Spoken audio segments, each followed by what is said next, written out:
Et une fois que vous avez décidé quelle était la situation, la solution qui vous convient le mieux, je vous aide à sécuriser la solution par l'acte juridique adéquat.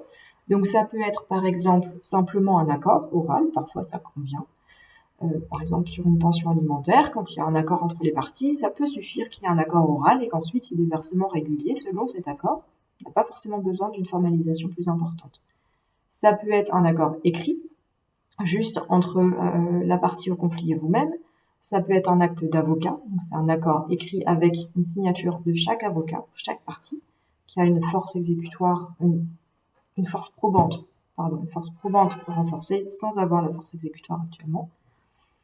Ou ça peut être encore éventuellement voir avec un notaire pour rédiger un acte notarié de modification du régime matrimonial, de vente d'un bien immobilier, de rachat de parts d'un bien immobilier, ce genre de choses. Ça peut également, bien sûr, être la saisine d'un tribunal pour terminer un divorce, qui peut, dans certains cas, être fait aussi par acte d'avocat, que j'évoquais antérieurement.